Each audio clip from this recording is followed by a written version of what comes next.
Some reptiles you'll spend a lot more time having fun with than actually servicing. But some reptiles take a lot of time to manage. And today we're going to go over the top 5 most time consuming, highest maintenance reptiles. My name's Adam, this is Diamond, you're watching Wiccan's Wicked Reptiles, stick around.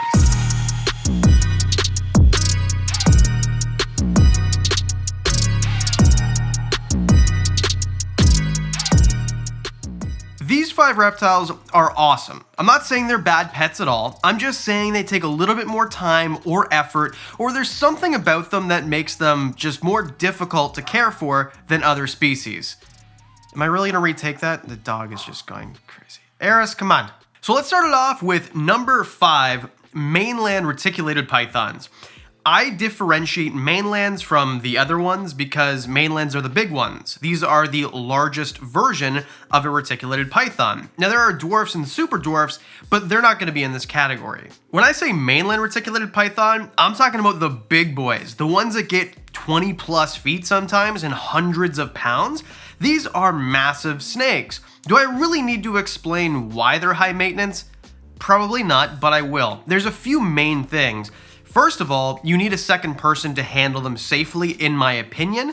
Now I don't own a mainland retic, I own Burmese pythons, and with those, I always have somebody in the room when I take care of them. And my biggest one is nowhere near 20 foot. So I think that to be responsible, you should have someone around, just in case they try to hold on to you too tight. They're not malicious, they're not trying to kill you, I'm not trying to say that.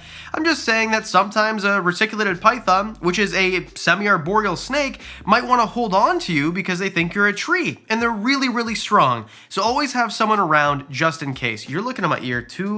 I know it looks delicious. It's not, don't do it. Another thing about reticulated pythons, and this might surprise you, is not only are they semi-arboreal, but they use a water feature if it is available to them.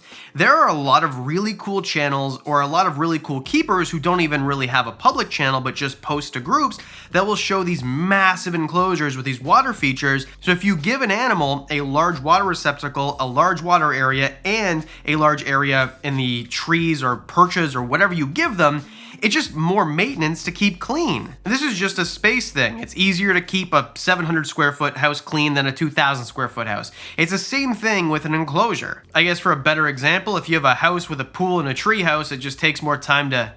Who cleans a tree house? This is dumb. This does not make sense. I feel like my brain's short circulating.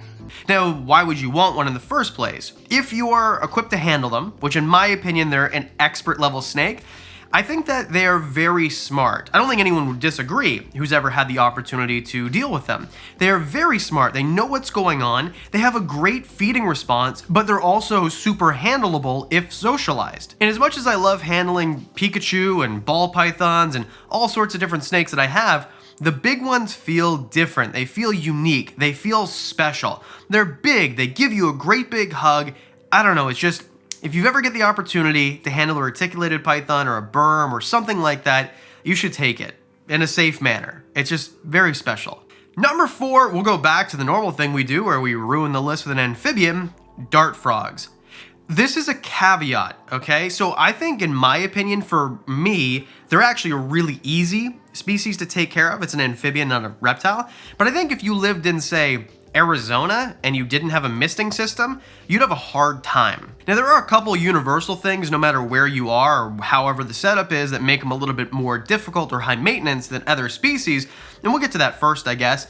They eat fruit flies. Well, many species of dart frogs. There's a whole bunch of different ones, but especially smaller species of dart frogs will eat things like fruit flies because crickets are too big, even tiny crickets. And in order to get the food they need, you often need to find a specialty reptile shop, which surprisingly, to maybe if you live in a bigger city, isn't that common in places where it's a smaller city, where it's not like a giant metropolitan area or a suburb of one. I get people that tell me this all the time. I would love to have dart frogs, but I can't find fruit flies anywhere. And some people don't live in countries where you can just ship stuff. I'm in one of those countries. In Canada, we can't just ship stuff as easily as in the US. So this might mean that you need to go for a little bit of a jaunt, travel, get a fruit fly culture, order the supplies to make more fruit fly cultures, and that's just what I mean in terms of higher maintenance. Instead of just going to the store, bringing it home, feeding your animal, you might actually have to cultivate the food yourself. I don't have that problem. Niagara Exotics, the place that I go to, if you're in the Niagara region, great. They're not paying me to say this. They're just awesome. They have them there. I take them home. I feed the dart frogs. They last a while. No problems. Another reason why I think dart frogs are not as difficult for me as they would be for other people is I live in a humid environment. I live in southern Ontario, Canada. So like think Niagara Falls. Think about how humid that must be. Well, I live in basically a suburb of Niagara Falls. So it's very humid here. And because of that, to bump up the humidity where the dart frogs like it, which is 80+%, as I look over at the dart frogs, 85% in the middle of the day. This is the driest it's going to be in that enclosure. If I lived in somewhere where it was much drier, I would have to be like, I'd be getting carpal tunnel squirting the squirt bottle at them, or I would need a misting system. Now there's a lot of different ones, Monsoon, Mist King, Repti Rain, there's a whole bunch of different ones. I recommend setting one up if you have a dart frog. I love having dart frogs. They're easy for me. I just think they're more high maintenance in certain types of situations. And just one last thing, most of the time people will keep dart frogs in planted vivariums. That just means that you need extra care with the plants. And well, it's just more complicated. If you have something that's living like that, it's more appealing for you. And also water quality, being an amphibian, a lot of the times with reptiles, you can get away with tap water. I'm not saying you should do this. I'm just saying you can likely get away with it in a lot of places. With amphibians, you can't. I recommend RO water, reverse osmosis water, or, I mean, do your research. Obviously, this is not a care guide. But there is one coming if you want. Hit the like button if you want a dart frog care guide, because I've got one species, and this video comes out on Monday, which means that yesterday I probably bought a whole bunch. You should just hit subscribe and stay tuned if you like dart frogs. Okay, number 3, I think you knew this was coming if you follow the channel, chameleons. I get a bad rap as a chameleon hater, but I'm not. I love chameleons. I just don't own one because they're too high maintenance for me. I think that this species, or this group of species, there's many different chameleons, depending on the species, is higher maintenance than a lot of other common species.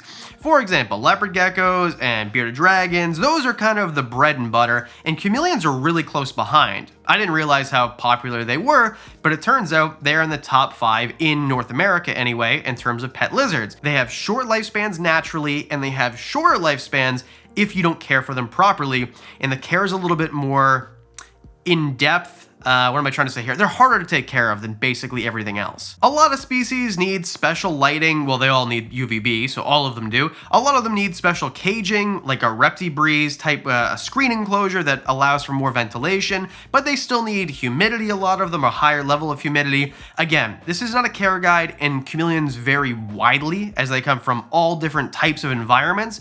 So if you decide to get a species, which there's a lot of amazing ones, panthers and jacksons and carpets, and they're amazing animals. I'm just saying really deep dive. Go to a channel like a Neptune the Chameleon or something like that. Again, not a paid advertisement. I'm just trying to send you to a great source for information and learn about chameleons before you get one. I just personally think they are much, much higher maintenance than most species, and probably higher maintenance than anything I keep myself. Number 2, something I have myself, aquatic turtles. So I guess really if I was doing the list in terms of like easiest to hardest, and I don't have a chameleon, I'm kind of a hypocrite here. Anyway, here's what I'm trying to say. Aquatic turtles need a land area and they need a water area. This is kind of a common theme. And with water, I just think that it's sometimes challenging to get the parameters right. Plus, they need UVB because turtles need UVB in order to process calcium and D3, and there's a whole turtle guide right here if you want to watch it. Basically, you need a larger area for the size of the animal in comparison to other species. You need a lot of water, which can be a daunting task for a lot of people, myself included, but I think they're worth it. In my living room, I've got this giant 150-gallon enclosure with a Mississippi map turtle and a yellow bellied slider. I've got the UVB down and the basking platform where I want it. It took a little bit of adjustment to figure it out. I've got this giant canister filter. I think it's a Fluval FX6. It was like $600. I'm $2,000 deep into these turtles. And I know people like to leave comments, you could have done it cheaper.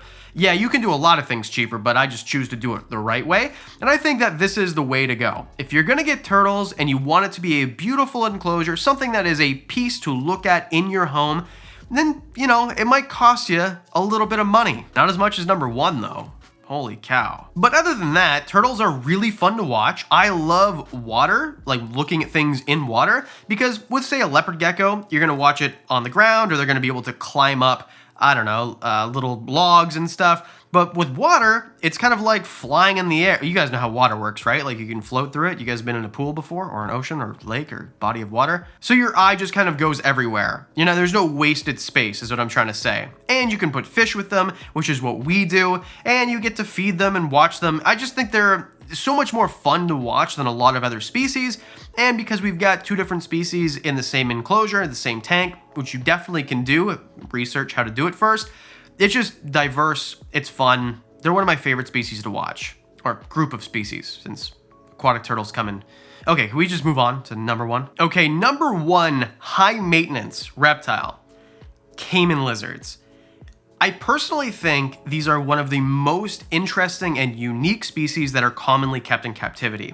They've got this crazy looking multicolored body. They kind of look like they've got these scales from a caiman, which is like kind of why they're called that. They look like crocodilian in nature, the backs of them anyway, and their tails. They are equipped swimmers. They can climb really well. So you need kind of a similar but maybe smaller setup to a reticulated python, but I think water is even more important for these animals because they spend so much time in the water. And because they're actually pretty large, we're talking about 3-ish feet, you need a pretty big enclosure. That is why they are so much less common than something like a tegu. A lot of people call these water tegus.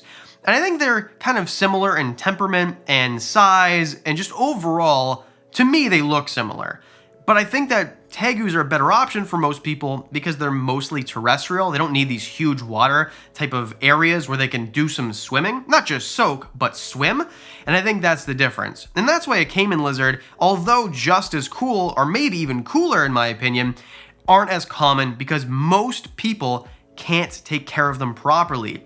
You can't just go out and buy something from PetSmart or your pet store or your local reptile shop even. You'd have to get something custom made in terms of an enclosure or make something yourself, which is what a lot of people do. Other than that, I don't think they're that complicated. They're pretty handleable if you socialize them young. They're fun to watch. Their diet isn't super difficult. Like they do eat a lot of snails and it's a little bit more unique. Again, this is not a care guide. Do your research before you get one. Overall, I think that high maintenance, no one's gonna fight me on this. They are a very high maintenance animal in comparison, taking care of a land area, a water area, and if you offer them places to climb. There's more to them than a lot of other species, which is why I decided to get a tegu instead of a caiman, although I kind of think Caiman lizards are a little bit cooler. Oh yeah, if you're gonna comment, well, filtration isn't that difficult with water. Well, maybe for turtles, but these lizards are giant and take giant dumps. I know you're supposed to be, oh, they take giant fecal matter. They take big dumps, and with filters, it's hard on your filter. Big lizard dumps are hard on your filter. And on that note, I think that's it. I want to say thank you. If you took the time to watch this far, hit like, hit subscribe, leave a comment. All those things take nothing but seconds of your time, but help this channel more than you could ever know. I mean it. I say it every episode, but it really helps. It helps the algorithm. It pushes out to more people. I want to say thank you also to the Patreon subscribers. You guys are amazing. You guys get extra videos. You know about the crazy news that we're dropping next week. Absolutely amazing. The score that I got. The reptile room has totally changed, and so is my whole anyway, for as little as $1 a month, discounts on the merch, extra videos, sneak peeks, things like that. And that's it. I think we plugged absolutely everything. Because we do videos twice a week, that means that I'll see you on Monday. Or no, today's Monday, Thursday. I'll get it right one day. See you on Thursday.